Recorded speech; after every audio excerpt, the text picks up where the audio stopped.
I'll start now. It's about 4 o'clock, isn't it? And welcome everyone. It's the first time we've had a talk in our new tent that we put up a few days ago. So if there are any glitches, and as I was explaining, if there's any strange noises, it may be while we rain. So don't worry too much. We'll just try and continue. And it's really nice. We've got some local people here who managed to make it for the first time, I think, in five months. Yeah. 5 months to come to this meeting inside the tent, and we're hoping that if there are any local people, you're very welcome to come most Tuesdays. Yes. Just get in touch with the guest department, and it feels like a really nice space to be in. You can see we've got some of our flags around the back there, and as long as it doesn't blow down, we're okay. So anyway, I'd like to talk a bit about being alone and being with other people. And it may be a bit of a strange talk to give at this time, because I realise quite a few people have sort of forced to be more alone, haven't they? During lockdown especially. And I realise I'm talking to a very mixed audience. There's the people in the marquee. I've got 3 of the novice monks who've joined us. And there's people, joining us from Zoom. So if any of my examples don't quite fit your circumstances, don't worry too much. And I do realise that that's the case, and hopefully there's an underlying theme that will come through. And I gave the talk this title, Being Alone and Being with Others, because I want to consider the relationship between them. I just happened to close the tent flap at this point. Having some time alone, or just some silent time during the day for yourself, doesn't actually stand against developing our relationships with others, getting a greater appreciation of our relationship with others. I think it actually clarifies our relationships with others so we can appreciate them more. One of the things that struck me during especially the lockdown time, and I guess it's not quite lockdown anymore, it seemed to be sometimes assumed that to avoid loneliness we had to kind of fill up all our time. Or, I got some of that feeling from reviewing some of the TV programs. It's almost like a fear of silence or being alone. And I do appreciate that for some people it's been really difficult, and it isn't good to be too alone for many. But I think we sometimes run ourselves down because we kind of imagine that we can't cope with being alone. We can't cope with being silent. I think a big question for me is, can I be with myself alone? Am I able to just do that? And I think it connects to one of the biggest themes of this talk.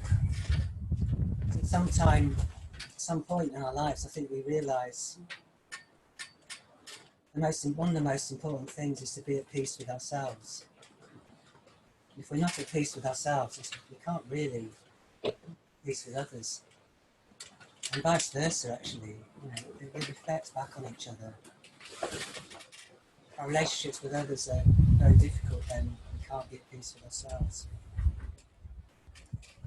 If we're not able to just be with ourselves in silence, even if that's only for a few minutes a day during Zazen or other times, then what's it saying? It's almost like saying we can't be hiding from something, kind of putting off looking at something.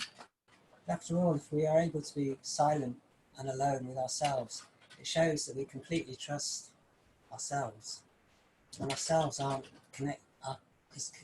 ourselves aren't separate from existence. I think that's one of the things we find. It's almost like we're not trusting ourselves and we're not trusting existence if we're unable to be silent or alone.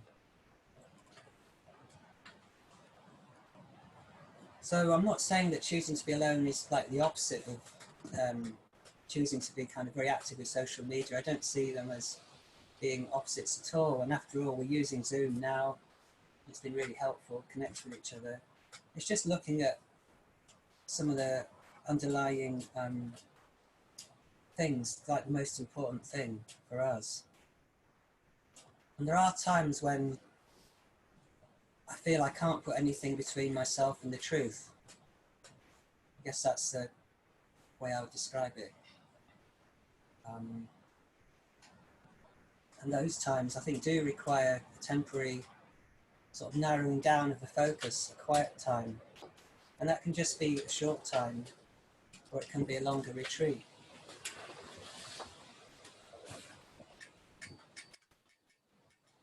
I think the times of silence, or just being quiet, or it could just be like going for a walk or gardening quietly, very important, because we have to clarify what our self is. And it's very difficult to see what the self is if we're constantly worried about our image of ourselves. And if you're constantly with people, constantly reacting to other people, you're always responding to other people's wishes. It's actually difficult to see the self clearly. We have multiple images of who we ought to be.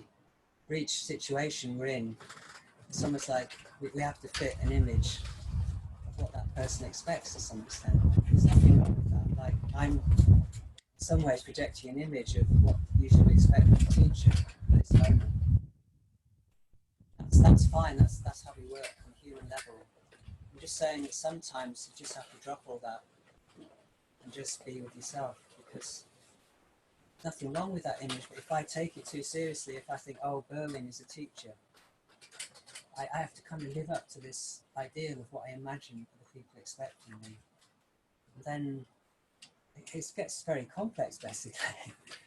And in the end, it doesn't help. It doesn't even help you be a teacher. It doesn't even help you function as a sort of a, in a family, or in any role you have, if you never give yourself time to step back and reflect on what's going on with what our self is and how it relates to our self-image. And as I said, these aren't opposites. There's nothing inherently wrong with taking on roles. So there are times when it's good to have a break from social media or email. And if there are times when we don't have to do anything, we can actually choose to be silent and still, rather than just feeling we have to fill up the time. So I'm not talking about saying everyone needs to go on retreat or anything like that. I think it's more like, what I've noticed with myself is sometimes there's a space during the day, and I'm quite busy at the moment, being vice abbot and various other jobs. And you can sometimes feel, oh, there's half an hour, before meditation. Oh, but I must fill it up with something immediately. I'm kind of afraid of that space. I even find that sometimes I wake up too early, and instead of kind of catch up with jobs, just sit there, preferably with a cup of coffee actually in bed. Just sit there and look out the window and just leave it to be. There's no need to fill the time. So I think even if you've got busy lives, usually those occasions arise. And I know one person who some of you, I guess, know. He uses that time early in the morning to write his poems. Because it's a time when his mind isn't kind of instantly going through the checklist of things to do for the day.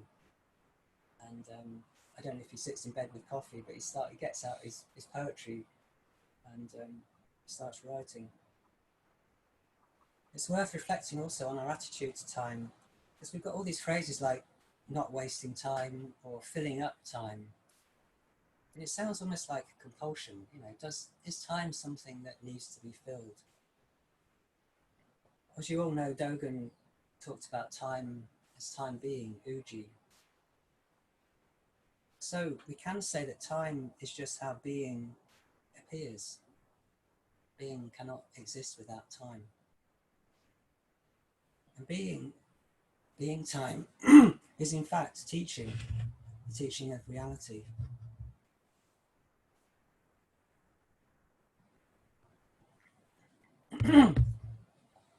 So if we are silent and not doing anything, we can just allow time being to unfold as teaching.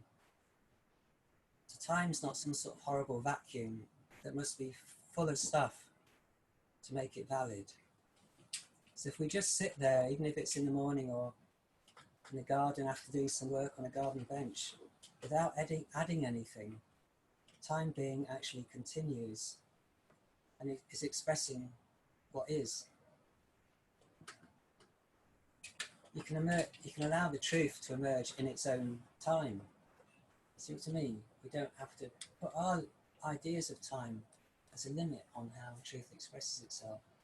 Expressing truth in its own time means truth appears time that is good for us. But it's much better if you're open to that. It's much better if you're not filling it up all the time. Because how can it get a word in edgeways? You see what I mean? So when I say I don't want to put anything between myself and the truth, I think there's times for all of us when that happens. I don't mean that to imply some kind of theism, like there's a kind of truth, some kind of divine being. It's just that it's very easy to forget what's most important.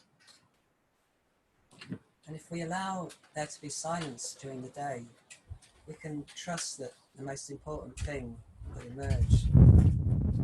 Silence isn't really a dead thing, and it's not a dead vacuum. Time being is never a vacuum. It's allowing there to be any possibility at all. I think that's partly why being silent or taking time to be by yourself can be quite frightening, because anything is possible in the silence. So that's a kind of act of trust. Obviously, it's useful to take time and retreat if you can, and people have found creative ways to do that. I think using a Zoom schedule, it provides a framework for a retreat, but you're still doing at home. But it kind of offers the encouragement. But quite often, we're very busy, so we just have to have a change of attitudes. When it comes to the point when you've got nothing to do, just think, well, I don't have to do anything. I can just sit there or go for a walk.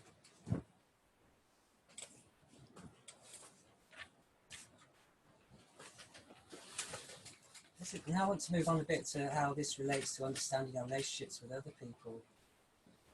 Because when I ask the question, or the question arises in silence, what allows me to be at peace with myself? It's interesting that the answer to this isn't anything I've actually accomplished. I could say I've become a senior monk, or I've got this, that, other function. None of those things will give me peace, or even related to finding real peace.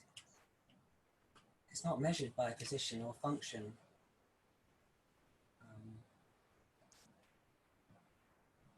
And I think what arises for me is those times when I've kind of obscured the truth myself. And those are the things that disturb the peace.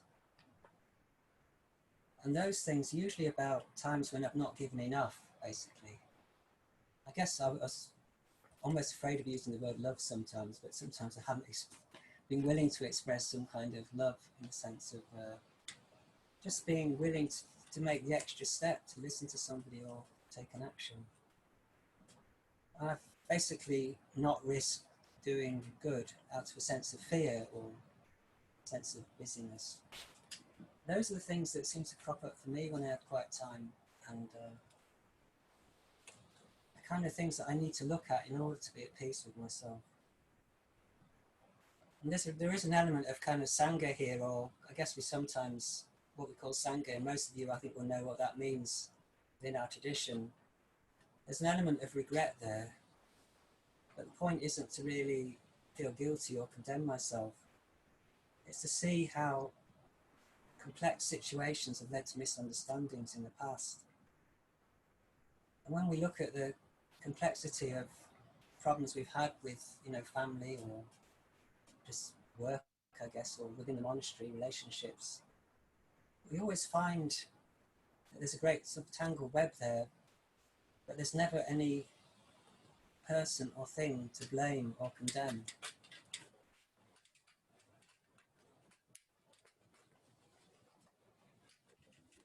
I think people, like maybe most of ourselves, we tend to run ourselves down and assume that in many situations we're the one to blame for things not working.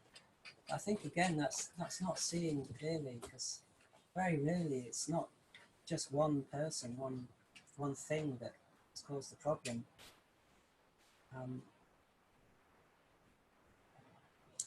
ourselves are a complex kind of set of conditions, and also other people's selves are a complex set of conditions. So you get a kind of whirl of complexity when you get people mixing together.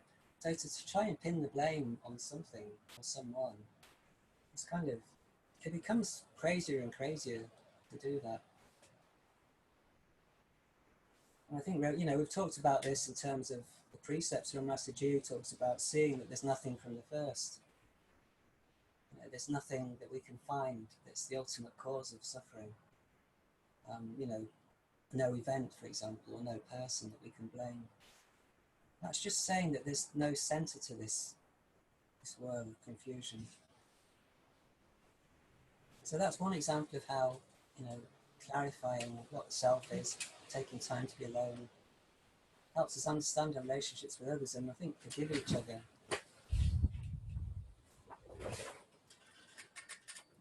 I think another way in which it helps to see that we are alone in many ways is that we alone can face the consequences of our own decisions.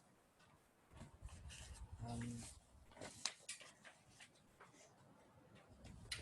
think although we're connected, there's many choices we make where we realise we're alone actually. If we take on career paths that lead to long-term change, only we can make that decision. Beginning and ending relationships. Marriage, I guess, must be, having children must be quite a thing. My decision to apply to become a monk was a decision only I could make.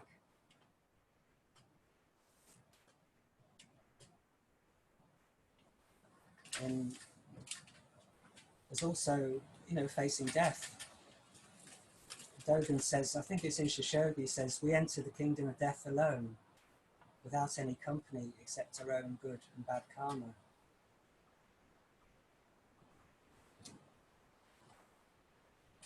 Yes, I always find that really frightening actually, when that statement pops out in Shishogi. You enter the kingdom alone, oh no, without any company. But it's kind of true as well. I think I find problems with the word karma because it has so many associations, but if you use the word action, it's the same. It's pointing out that only we have the consequences of our actions. But the underlying teaching, both during our lives and I guess when we're dying, is that we make decisions that have consequences.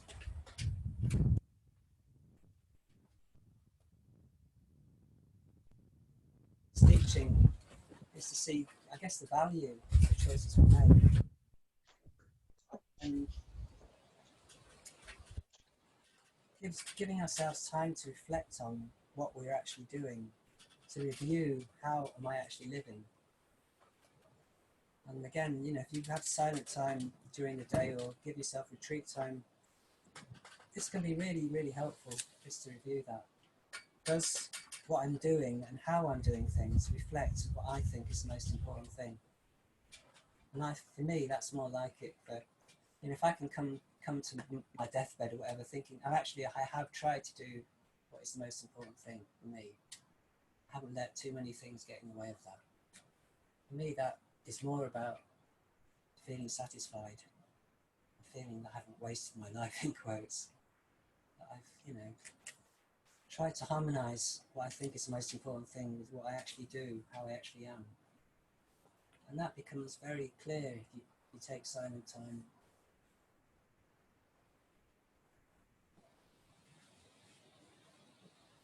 but it need not lead to dramatic changes in your life if you have this kind of review. I often find it doesn't. You know, I sometimes go on a retreat, like I was on a retreat for 3 weeks recently and completely alone.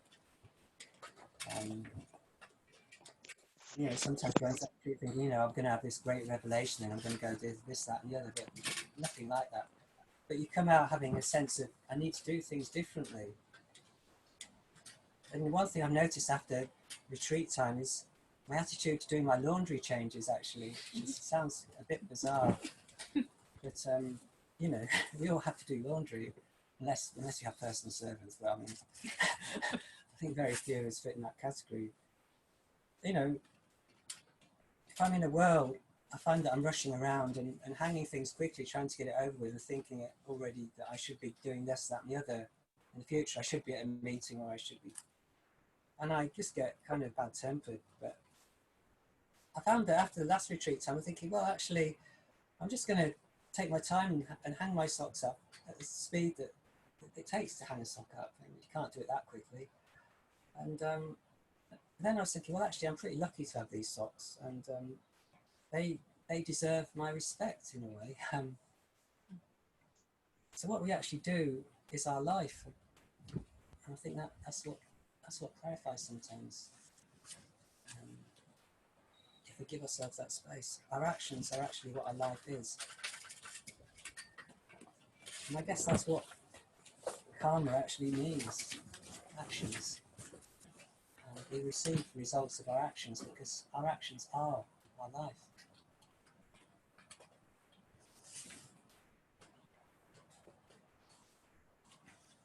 We're just having to close the tent flap because some water was spraying in just then. So we are alone in many senses, that we must take responsibility for our lives and use it well. Mind you, I think understanding that makes us easier to live with other people.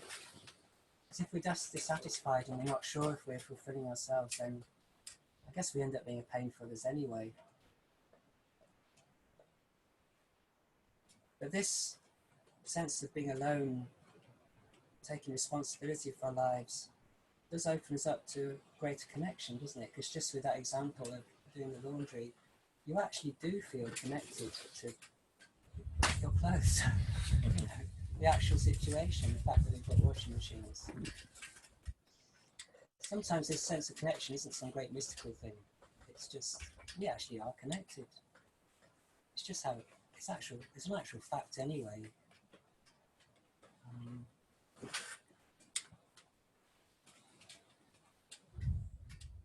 I'd like to finish with a quote from Viktor Frankl, which I think maybe many of you have heard. It's his account of surviving Auschwitz during the Second World War. I've forgotten what its title of the book, but it's very easily obtained as a book or as electronically. Viktor Frankl. He was imprisoned by the SS during the war. He ended up as a medical orderly, which is the only reason I think he survived. He was still a prisoner, but he actually helped, because he had medical training, he helped those dying of typhus and starvation. They weren't given any medicine, basically, so his main help was just consoling people, I think, just keeping them company. And he tells this story of a young woman who made friends with a tree, actually. She could see from outside her bunk. She was dying from typhus, I think. And I'm just putting this quote in because it shows an example of how you can realize your aloneness and also realize your amazing connectedness with existence at the same time. That they're not contradictory. So I quote, "This young woman knew that she would die in the next few days. But when I talked to her, she was cheerful in spite of this knowledge. She said, 'I am grateful that fate has hit me so hard. In my former life, I was spoiled and did not take spiritual accomplishment seriously.' Pointing through the window of the hut, she said, 'This tree is the only friend I have in my loneliness.' This tree is the only friend I have in my loneliness." Through that window, she could see just one branch of a chestnut tree, and on the branch were two blossoms. I often talk to this tree, she said to me. I was startled and did not quite know how to take her words. Was she delirious? Did she have occasional hallucinations? Anxiously, I asked her if the tree replied. Yes, she said. What did it say to her? She answered, it said to me, I am here, I am here, I am life, eternal life.